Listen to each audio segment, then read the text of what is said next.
The 12 Dancing Princesses, as told by Marianna Mayer, illustrated by K.Y. Kraft. Long ago, and far away, at the edge of a humble village, there lived a young farmer named Peter. He was a fine-looking lad. His hair was bleached golden by the sun, and his eyes were the color of the bluest sky. Although he was a skillful farmer, Peter yearned for a life unlike his own. He often dreamed of splendid castles and of doing noble deeds that might win him the love of a fair princess. This made him different from the rest of the villagers. They laughed at him and jokingly called him the dreamer. But their laughter only increased Peter's desire to leave the village and seek his fortune, whatever it might be. One warm day in the middle of summer, as he sat listening to the soft, contented braying of his sheep, Peter had a vision. A lovely woman dressed like a queen was standing before him. She spoke gently, calling him by name. "Peter, you must go to the king's castle. If you succeed where others have failed, you shall get your wish and marry a princess." Peter awoke with a start, but he did not forget his dream. All day he could think of nothing but the regal woman's words. That night he packed his few belongings and gave his flock of sheep to a kind neighbor. At daybreak he set out for the king's castle. Like everyone else, Peter knew the king had 12 daughters, each different from the others and all quite beautiful.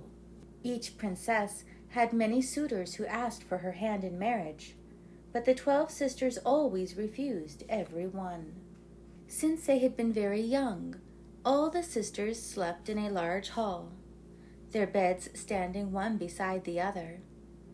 At night, when they lay safely tucked in their beds, the king locked their door himself and bolted it securely. It was said that he alone kept the key to their room, on a gold chain around his neck. Yet each day for the past year, when he unlocked their door and kissed them all good morning, he found to his dismay that their satin dancing slippers had been worn to pieces. The king became concerned and asked his daughters, "How can it be that you wear out your brand new slippers every night?" But his daughters shook their pretty heads and refused to answer. The king pleaded with his daughters for a reason, but to no avail. He tried scolding and threatening them, but this too did no good. He sought clever spies to watch them, but the princesses kept to themselves and guarded their secret. Soon, the 12 sisters' radiant complexions took on a pale, unearthly light. Where once they had been open and warm-hearted, now they grew cold and haughty. An air of mystery filled the castle, and people began to say, "The princesses are no doubt bewitched," and everyone wondered who might come forward to break the spell. The king knew of the gossip, and this talk of enchantment angered him, for he was reminded of a half-forgotten prophecy long ago. Exactly a dozen years before, as the queen lay dying, she called upon a fortune-teller to learn what the future held for her royal daughters. The wizened old fortune-teller's eyes burned bright, and her thin voice crooned like a haunting echo as she said, "1 through 12, like the hours on a clock, first to last, 12 daughters you have, all as beautiful as the many months of the year. They are the future." The old woman paused to draw a circle upon the floor, and then began to toss her divining stones. "But the twilight will claim them. No mortal love will they know. No earthly happiness will they share. Their secret is hidden between this world and the next. It will not be easily found." This prophecy tormented the ailing queen. To comfort her, the king began to bolt his daughter's bedroom door at night in the hope of shutting out danger. But the mystery of the tattered dancing shoes proved to him that he could not protect his daughters. Finally, the worried king sent out his heralds to proclaim that whoever discovered how the princesses wore out their shoes could then choose one of them for his wife. Dozens of princes came to the kingdom to take up the challenge. Each in turn was brought by nightfall to a room adjoining the princess's bedchamber and left to see what happened to the 12 sisters. By the next morning, the princess's slippers were always full of holes, but there was no trace of the prince who had spent the night watching. Each one had vanished, and no one could say where he had gone. When Peter arrived at the castle, he felt he had no right to offer himself, a common farmer, to the king. Instead, he asked the royal gardener for work within the castle grounds. The gardener thought that such a fine-looking boy might please the king's daughters. "Your task will be to tend the princess's special flower garden," he said, "and every morning you must make bouquets to present to each of them." Peter was delighted with the work. Wherever Peter's gentle hands touched the earth, it grew fruitful for him. Flowering vines climbed the castle walls and framed the princess's upper windows in thick bowers. And the velvet-petaled violet, the rose, the honey-cupped tulip, and the poppy grew in rioting glory in their garden. At sunrise, he carefully selected blossoms and placed them in 12 identical baskets. When the princesses awoke late in the morning, he gave a basket to each, and all but one took the bouquets without even a glance. The youngest, Princess Elise, thanked him graciously. She fixed her amber eyes on him and smiled as she said, "Oh, sisters, look how handsome our new gardener is." The others burst out laughing, and the eldest sister scolded Elise. "You foolish child! How can you, a princess, take notice of a common gardener?" Elise's gentle beauty struck Peter. She was small and spirited. Her rich black hair fell about her delicate shoulders, and a smile came easily to her lips. From their first meeting, Peter longed to discover the princess's secret. Though he heard that those who tried had mysteriously disappeared, the image of Elise made him brave and tempted him to risk his fate. But how, he wondered, shall I succeed? Night after night, Peter lay awake, trying to think of a plan, but to no avail. Many weeks passed, and finally he began to lose faith altogether, when one night the same lovely woman appeared before him. "Seek help from what you know best," she said. "Through your own gifts you shall succeed." When Peter awoke, his dream made little sense to him.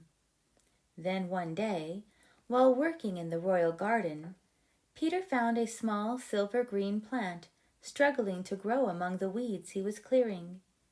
Yet, rather than discard it along with the weeds, he nurtured it. Day after day, the fragile plant flourished, and soon a tiny bud appeared. When the bud bloomed, its delicate petals were golden. Peter thought to give the flower to Elise, but that afternoon she stayed close to her sisters, and he had no chance to catch her alone.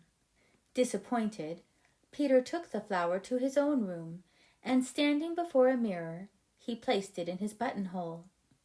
Suddenly, his image faded and he was invisible. That night, Peter used the tiny golden flower to tiptoe unseen behind the 12 princesses as they went to their bedchamber. The room was candlelit and spacious. A fire burned brightly in the huge fireplace, and 12 canopied beds draped with heavy satin damask stood all in a row. Quietly, Peter crept under a bed to wait. Soon everything was silent, save for the ticking of a clock. Hours passed as the clock struck 10, 11, then 12. All of a sudden, there were the sounds of rustling silk and the sisters' soft laughter. The eldest said, "Hurry, we mustn't be late." Peter could hear boxes being opened, closets being shut, and the scurrying of slippered footsteps.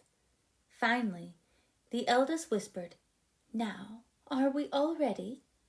"Oh, yes," the rest answered. His heart pounding, Peter peeked out to steal a glance. As he watched, the eldest sister went to her bed and tapped it 3 times. Magically, it sank beneath the floor, revealing a stairway. Then, beautifully gowned, the 12 princesses took up their bouquets Peter had made them that morning, and single file, they hurriedly descended the long, winding staircase. Peter rushed from his hiding place and followed. In his haste, he stepped on the hem of Elise's gown. "Please wait! There is someone behind me," cried Elise. "He has hold of my gown."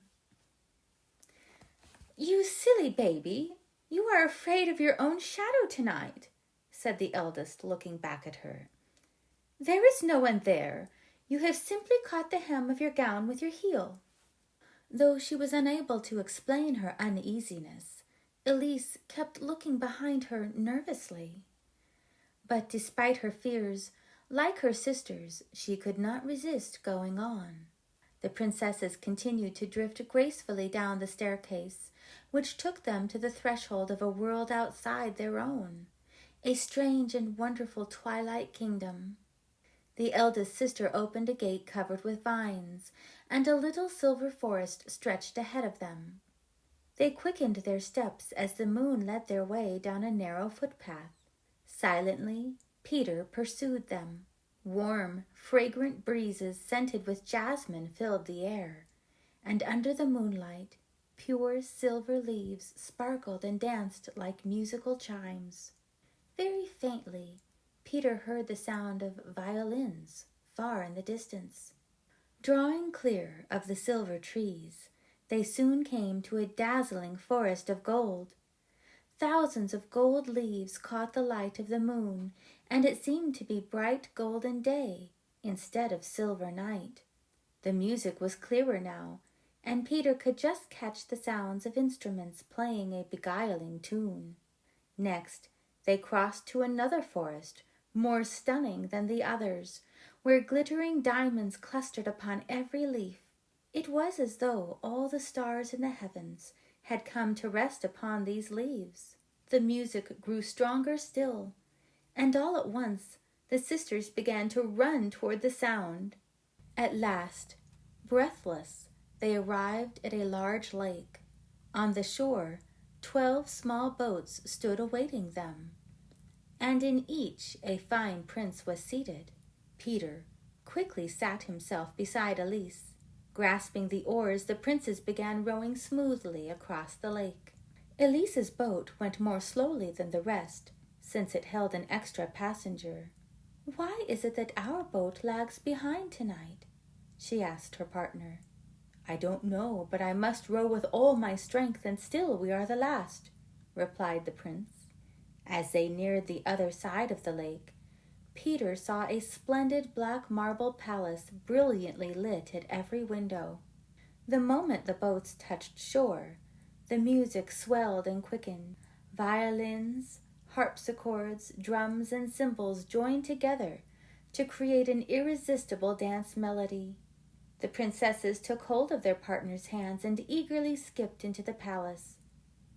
They entered a huge ballroom, where they were greeted by many other young dancers. Gleaming mirrored walls surrounded them and reflected the crystal chandeliers that hung from the high vaulted ceiling. As the group was swept up by the first dance, Peter felt he had never seen more graceful young men and women. Endlessly they danced on and on, seeming never to tire. Soon, even Peter found he was powerless to resist dancing to the hypnotic music. In the shadows, alone and unseen, he followed along in time with the others. Though Peter admired the loveliness of all the sisters, it was the youngest princess who seemed to him the most beautiful. Her amber eyes glowed with light as she moved with the music, and it was easy to see that she loved dancing more than anyone else in the world. Peter wished that he was her partner and envied the men who danced with her. But he had little cause to be jealous. The sisters' partners were, in truth, the very princes who had tried to find out their secret. One by one, they were each brought to the black marble palace and given a special potion that turned their hearts to ice and left them nothing but a love of dancing. Just before dawn, the princesses were forced to stop dancing, for the soles of their new slippers were worn with holes. But a wonderful banquet had been set for them. They ate, laughed, and drank till the eldest sister gathered them together to return home. Still invisible, Peter took the seat beside Elise, and the princes rowed their boats back across the lake. When they arrived, the sisters waved goodbye to their partners, promising to meet again the next night. Then they hurried home following the same path. But as they were leaving the forest of diamonds, Peter, wishing for proof of all the wonders he had seen that night, broke a small branch from one of the trees. To his horror, a crack like the breaking of glass filled the woods. "What was that?" cried Elise, whirling around. "It's nothing but the wind through the trees," said the eldest sister, yawning. "Come, don't keep us waiting for you." In the forest of gold, Peter quietly tried to pull a twig from a golden branch, but a violent snap resounded throughout the woods. "Stop!" shouted Elise. "Something is very wrong." But the eldest said, "That is nothing but the distant sound of lightning." At last they reached the forest of silver. Boldly, Peter tore a branch from a silver tree. Suddenly there was a rumbling of thunder all around them. "Oh, sisters," cried Elise, standing still, "all night I felt something strange hovering about us." But the eldest answered, "You little mouse, your fears make us all nervous. It's nothing but the clatter of an oncoming storm. Now hurry, we must get home before sunrise."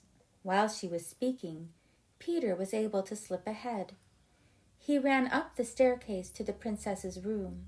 There, he flung open a window and managed to climb down the thick vines that clung to the castle walls. He found himself in the garden below. The sun was rising, and already it was time to begin his daily chores. That day, Peter tucked the branch from the silver tree into Elise's bouquet. When she found it, she was startled, though she said nothing to her sisters. Ever since they had first laughed at her for taking notice of Peter, she had avoided him and tried to follow their haughty example. But now, when she spied him working in the garden, she went up to him. Then abruptly she changed her mind when she saw her sisters coming, and she hurried away without a word. The same evening the princesses again went to the dance, and again Peter followed. He crossed in Elise's boat, and this time it was her partner who complained that the boat seemed to fall behind the others. "It's only the heat that tires you. I feel it myself tonight," Elise said to reassure him. All through the dance the youngest princess looked for Peter, but she could not see him. As they came back through the woods, Peter stumbled. This time the eldest sister wondered at the sound. "It's nothing, sister," replied the youngest calmly. The very next morning, Elise found a branch from the golden forest in her bouquet. When she saw Peter, she stopped to question him, for she had made up her mind that she must deal with him sharply, so that these odd events would go no further. "Tell me, where did the silver and gold branches come from?" Peter bowed his head and said, "The Princess Elise knows." "So you have followed us?" The princess fell silent for a moment, but then continued, "Well, then you know our secret. I must ask you to keep it, but you shall be rewarded by me." With that she hastily brought forth a purse filled with gold and offered it to him.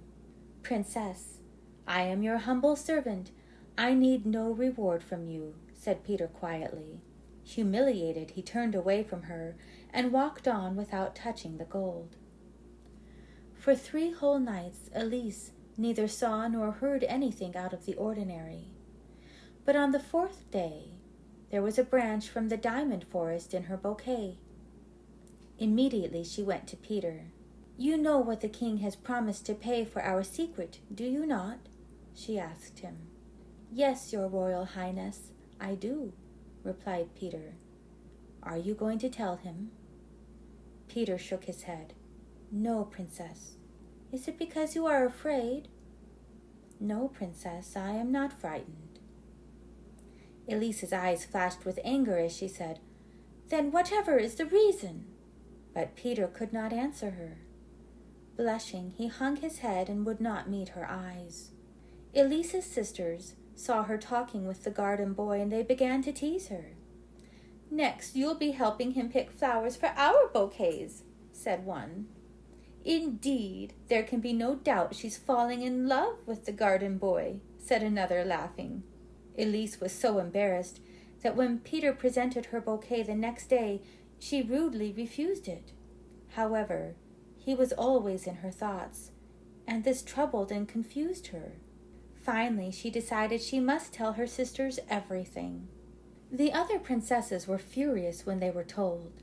They wanted to have Peter thrown into prison, but Elise threatened to go to their father with the truth if any harm came to the boy. That she should defend him astonished the others, but Elise reasoned that they had nothing to fear.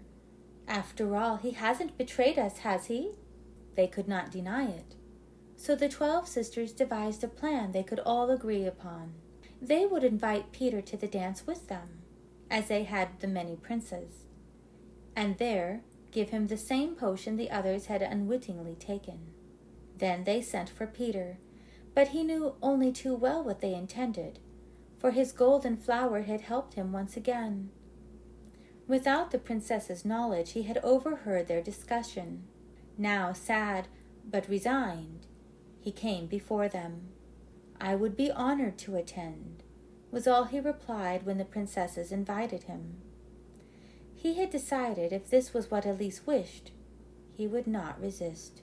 When he returned to his room, he found a handsome velvet suit that the princesses had left for him to wear to the dance that night. As agreed, he went to the king and asked permission to be brought to the room adjoining the princess's hall to take the night watch that evening. Peter looked so impressive in his princely suit of clothes that the king was quite willing. No one guessed who he really was. That night, the 12 sisters went to their bedchamber, and Peter was left to wait. At midnight, the eldest sister gave the signal for them to depart. They walked with Peter in the twilight through the silver, gold, and diamond forests, and this time he crossed in the eldest sister's boat. At the black marble palace, the eldest led him out for the first dance. He then danced with each princess in turn. Peter danced so well and looked so distinguished that everyone was delighted with him. When the moment came for Peter to dance with the youngest princess, Elise felt he was the best partner she had ever danced with, but she was shy with him, and they found it difficult to look at each other. At the end of their dance, Peter whispered, "You needn't have worried. I would never have forced you to marry a common gardener." Elise started to say something in reply, but just then the eldest sister came forward to take Peter away with her for the next dance. When the princess's dancing slippers were quite worn through, the music ceased. The princesses and their companions then sat themselves at the banquet table to enjoy a splendid meal. Elise remained silent while her sisters flattered Peter extravagantly on his dancing and his manners. They offered him countless delicious dishes to taste, but Peter found he had no appetite. At last, the eldest sister made a sign that the special drink was to be presented to Peter. "The Twilight Kingdom has no secrets from you now, and neither do we," she said solemnly. "Let us all drink a toast to welcome you to our group." For one brief moment, Peter looked directly at Elise, and then lifted the goblet to his lips. "Stop!" Elise cried out. "Don't drink. It will make you like the rest." She took the goblet from him and cast the contents to the floor. With this one act of love, The spell was broken, and everyone in the palace instantly was free from enchantment. As though shaken from a trance, the entire group rose up in astonishment.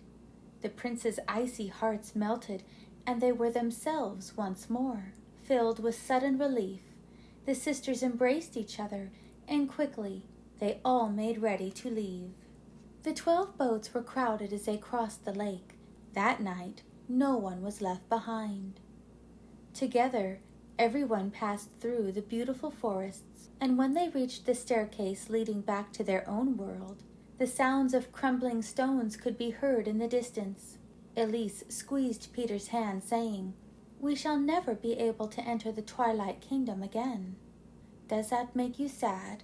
asked Peter. "No," answered Elise, smiling. "We can always dance. But now we have each other. And I have come to love you more than anything else." When the princesses told their father what had happened, he was overjoyed. At once he sent his heralds to announce that the mystery was solved. The spell had been broken. Throughout the kingdom, the people rejoiced at the news. And that very day, Elise and Peter's wedding was celebrated. The other 11 sisters were in attendance, and after the ceremony, naturally, there was the most magnificent ball. Everyone danced through the night, till, tired and happy, they all wore out their best dancing shoes. But this time, the king didn't mind in the least, to the great delight of the 12 dancing princesses. The end.